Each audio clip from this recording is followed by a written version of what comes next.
ये तमहीद बांधती है। अब समझिए ग़ज़वा तबूक का मंजर कैसा था।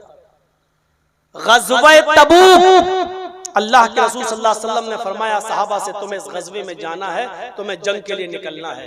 लेकिन ये ग़ज़वे को कब हुआ था? सख्त गर्मी में। मैं थोड़ी देर के लिए अपनी स्पीड को स्लो कर दिया हूं ताकि आपको समझा सकूं। ये ग़ज़वा कब हुआ था? सख्त गर्मी में। और गर्मी कैसी थी? आसमान से आग बरस रही थी। जमीन पर अगर कोई बगैर जूते के खड़ा हो जाए तो चंद लम्हों में उसके पैरों में फलक पड़ जाया करते थे। इतनी गर्म रेतीली जमीन, इतनी चिलचिलाती हुई धूप, और इस सख्त गर्मी में हुक्म दे दिया अल्लाह के रसूल ने कि ग़ज़वे के लिए निकलो। और ग़ज़वा भी कहां? जिस शहर में तुम रहते हो, जिस बस्ती में तुम रहते हो, इस बस्ती से 1200 किलोमीटर दूर। अब 1200 किलोमीटर का तख़य्युल कीजिएगा, तसव्वुर कीजिएगा। 1200 किलोमीटर उस जमाने में, 1200 किलोमीटर का सफर। आज के जमाने में नहीं। अभी कल मैं देवघर से बैठूंगा फ्लाइट पर और 1-1.5-2 घंटे में हम लखनऊ पहुंच जाएंगे। दिल्ली से 2 घंटे में हम बागडोरा पहुंच गए। 1600-1800 किलोमीटर का सफर। ये तसव्वुर मत कीजिएगा। तसव्वुर कीजिएगा खतरनाक जंगल है, 4 व्हीलर नहीं है, गाड़ियां नहीं है, ट्रेनें नहीं है, मोटरसाइकिल तक नहीं है, सिर्फ घोड़े हैं या ऊंट या खच्चर। इस पर बैठना है, इस पर बैठना है और बैठकर 1200 किलोमीटर दूर जाना है ग़ज़वे में। और ये हुक्म किसका है? मुहम्मदुर रसूलुल्लाह सल्लल्लाहु अलैहि वसल्लम का। और ये हुक्म किस वक्त दिया अल्लाह के नबी ने? जब सहाबाए किराम की फसलें, उनके बागात, उनकी खेतियां खजूर के फलों से पककर तैयार हैं और 2 दिन में खजूर कटने वाला है। उन खजूरों को मार्केट में बेचकर ही पूरे साल का खर्चा चलने वाला है। पूरे साल की मईशत उसी खजूर के बिजनेस पर टिकी हुई है। आपने कहा खजूरों के फलों को नहीं काटोगे, तुम्हें निकलना है आज। सारे सहाबा को हुक्म। अब तसव्वुर कीजिएगा, अब जहन में बैठ गया ना, अब समझ सकते हो सहाबा किराम नेकियों में आगे बढ़ने के लिए क्या कर रहे हैं। किसने अपनी खेती देखी, किसने अपना खजूर देखा, किसने ग़ज़वा देखा। और ये भी गारंटी नहीं है कि 1200 किलोमीटर जाने के बाद उस जंग में लड़ेंगे तो जिंदा वापस भी आएंगे या नहीं आएंगे। और हमें खजूरों की ये पकी हुई फसल हमें तैयार भी मिलेगी या नहीं मिलेगी, इस बात की भी गारंटी नहीं है। क्योंकि जंग में जा रहे हैं आर या पार, या तो लोगों को मारकर, काफिरों को मारकर गाजी बनकर लौटेंगे, या अपनी गर्दन कटाकर शहीदों में अपना नाम लिखाएंगे। दोनों बातें सोचकर आदमी यहाँ से जा रहा है। अब सोच सकते हैं इस ग़ज़वे का मिजाज क्या। अब तसव्वुर कीजिए, सहाबा इकराम जमा है, ठीक है, अल्लाह के रसूल आपने हुक्म दे दिया, हम जाने के लिए तैयार हैं। अल्लाह के नबी फरमाते हैं बस आज शाम तक चंदा कर लो। आज तो 2 महीना 3 महीना पहले डेट ली जाती है, फिर मस्जिद के चंदे का इंतजाम होता है और फिर भीख सी मांगी जाती है, दे दो भाई, अल्लाह का घर है। अल्लाह के नबी सल्लल्लाहु अलैहि वसल्लम ने फिर चंदा मांगा। आपने कहा कि इस ग़ज़वे में शिरकत करना है, घोड़े चाहिए, ऊंट चाहिए, कुछ खाने पीने का सामान भी चाहिए, क्योंकि एक दिन का सफर तो है नहीं। घोड़े पर बैठकर, खच्चरों पर बैठकर 1200 किलोमीटर का सफर करना है। रास्ते में ज्यादा राह भी चाहिए, खर्चा भी चाहिए, सवारियों के लिए ऊंट भी चाहिए, मैदानी जंग में लड़ने के लिए घोड़े भी चाहिए। है कोई जो ताउन कर सके, है कोई जो चंदा ला सके, जाओ जिसके पास जो हैसियत है वो लेकर आए। खुद गरीबी है, खजूर कटेंगे, फसल कटेगी, बाजार में बिकेगी, तब पूरे साल का खर्चा निकलेगा। खजूर अभी बिके नहीं है, फसलें अभी तैयार खड़ी हैं, इधर चंदे का भी ऐलान। आए चित्रकोटी वालों, आज कितना सटीक मंजर आपके सामने आ गया है, जरा सोचो। यहां चंदे का भी ऐलान कर दिया गया है।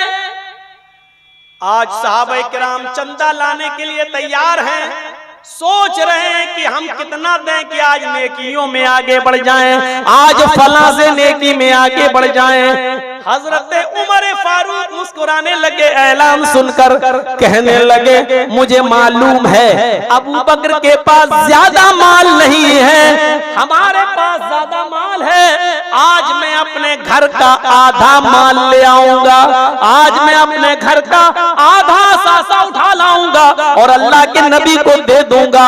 अबू बकर के पास जो है उसमें से वो थोड़ा बहुत लाएंगे। आज अच्छा मौका है, पूरी जिंदगी में मैं कभी अबू बकर से नेकियों में आगे नहीं बढ़ पाया, पूरी जिंदगी में मैं कभी अबू बकर को पछाड़ न सका, नेकियों में कभी शिकस्त न दे सका। आज मैं अबू बकर को शिकस्त दे दूंगा, आज इतना माल दूंगा, अल्लाह के नबी को इतना चंदा दूंगा कि आज नेकियों में मैं अबू बकर सिद्दीक से आगे निकल जाऊंगा।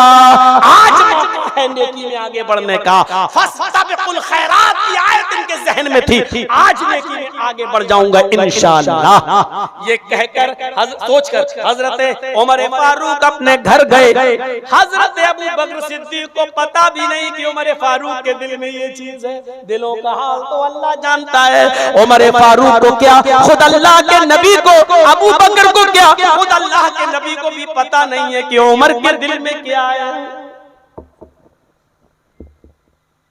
थोड़ी देर के बाद सारे सहाबा कुछ न कुछ ला रहे हैं, कोई चादर लाता है, कोई कपड़े लाता है, कोई एक घोड़ा देता है, कोई एक ऊंट देता है, कोई कुछ देता है, कोई कुछ देता है। अबू बकर सिद्दीक भी आ चुके हैं। थोड़ी देर के बाद उमर फारूक भी पहुंच गए। उमर फारूक ने देखा अबू बकर सिद्दीक मुझसे पहले पहुंच गए, लेकिन कोई फर्क नहीं पड़ता, चलो पहले से क्या मतलब है, माल तो मेरा ज्यादा है। हजरत उमर फारूक ने भी अपना माल वहीं पर रख दिया। अल्लाह के रसूल ने अबू बकर सिद्दीक का माल देखा, हजरत उमर फारूक का माल देखा, उमर फारूक का माल ज्यादा था।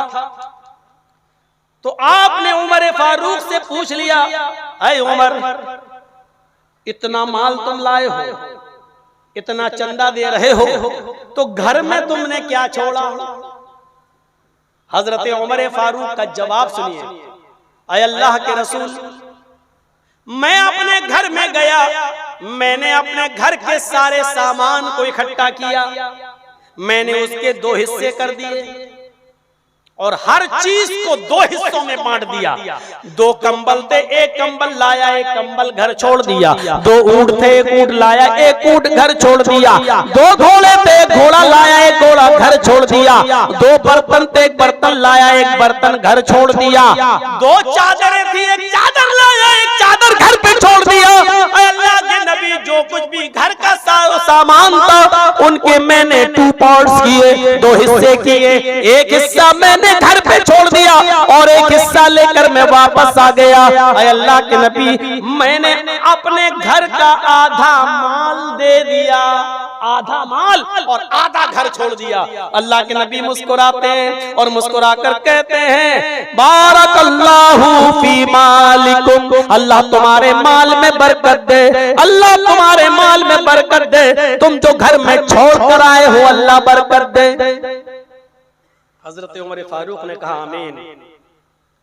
अब आपने सवाल कर लिया, अय अबू बकर, तुम ये लाए हो तो घर में क्या छोड़ा? तुम्हारे पास जो सामान है तुम लाए हो तो घर में क्या छोड़ा? अबू बकर सिद्दीक का जवाब सुनकर उमर फारूक रो पड़े। अबू बकर सिद्दीक से पूछा कि तुम क्या लाए हो? कहा ये है तो फरमाया ये तो लाए हो, घर में क्या छोड़ा है? हजरत अबू बकर सिद्दीक जवाब देते, आय अल्लाह के नबी, मेरे घर में जो कुछ भी था, मेरे घर में जो कुछ भी था सब कुछ उठा कर ले आया। मेरे घर की पूरी पूंजी यही है, मेरे घर का पूरा सासा यही है, मेरे घर का पूरा खजाना यही है। आपने अब सवाल किया, अय अबू बकर, अगर पूरे घर का सासा और पूंजी यही है तो घर में तुमने क्या छोड़ा? भाई तुम तो जंग में जाओगे, हमारे साथ गज़वे में जाओगे, तो घर में क्या छोड़ा है? तुम्हारे बीवी बच्चे क्या खाएंगे?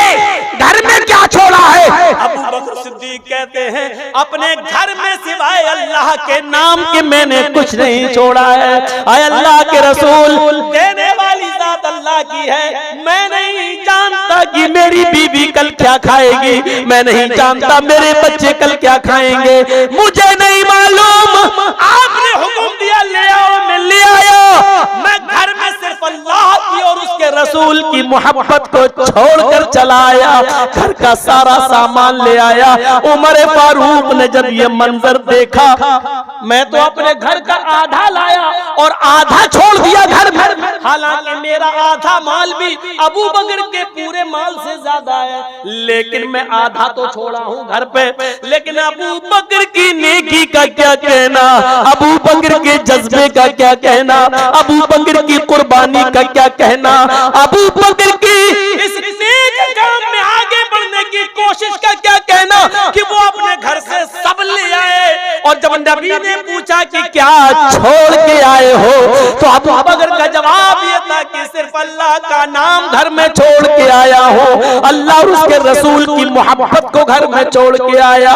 इधर उमर फारूक चीख पड़े, आय अल्लाह मुझे माफ कर दे, आय अल्लाह मैं अबू बकर से नेकियों में कभी आगे नहीं निकल सकता, मैं अबू बकर से नेक कामों में कभी आगे नहीं बढ़ सकता।